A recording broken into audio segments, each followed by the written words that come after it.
How to test your smartphone screen for coronavirus. Novel method involves collecting samples from smartphone screen and subjecting them to regular PCR testing. A double-blind study has found the non-invasive low-cost test as accurate as regular PCR tests. Scientists have developed a novel method for coronavirus testing that swabs your smartphone screen rather than your nose or throat.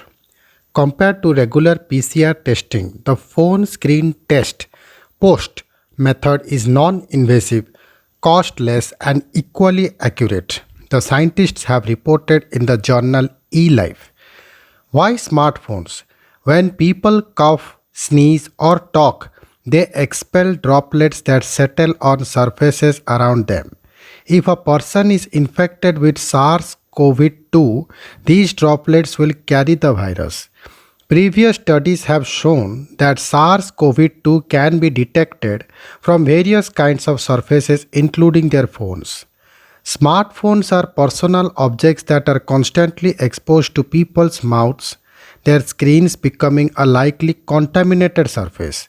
Therefore, we hypothesize that COVID 19 contagious individuals will regularly deposit aerosols, droplets of saliva, or upper respiratory tract secretions containing said SARS CoV 2 virons over the screen of their phone, which could then be sampled and detected by RT-PCR, the authors write. The study was led by Dr. Rodrigo Young of University College London. The UCL team carried out the study at Diagnosis Biotech, a Chilean startup headed by Dr. Young. How it's done? Post involves collecting samples from the phone screen with regular swabs like the ones used for nasopharyngeal sampling but embedding them in a saline water solution. The sample is then subjected to a regular PCR like for clinical samples, Dr. Young said by email. The study was performed on 540 individuals in double-blind conditions who underwent both post and regular PCR testing. The two tests were carried out in different laboratories by independent teams who were not aware of each other's outcomes. Accuracy. Post detected the virus on the phones of 81.3% to 100% of contagious people with high viral load. Of the 540 individuals, 51 tested positive for SARS CoV 2 in RT-PCR done on nasal throat swab samples. Of these samples, 15 had low CT value under 20 and these also tested positive in post. This suggests that the ability of post to correct identify positive individuals is 100% in individuals with high viral load, the author said.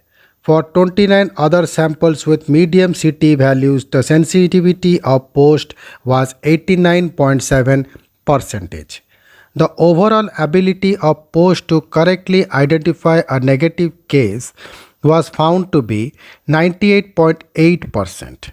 6 samples were identified as positive in post but negative in the clinical swab tests. While this could be interpreted as false positive, the study notes that 2 of these individuals had COVID-19 symptoms and suggests that these 2 results could also be false negatives from the regular PCR tests. Why it's significant? The authors have pitched post as an option for large-scale testing. They note that regular large-scale testing is difficult because accurate tests are either too invasive, expensive, or complicated to implement. The important thing to take into account is that many people that are infected and contagious are not symptomatic. Therefore, they spread the virus without knowing, Dr. Young told the Indian Express. If we manage to do periodic mass testing all people with no symptoms, we could theoretically end the pandemic. A machine is currently under development by Diagnosis Biotech, Dr. Young startup. According to the UCL website, the machine will build on this research, taking a phone for post sampling and deliver the results directly via SMS to minimize contact. Thank you.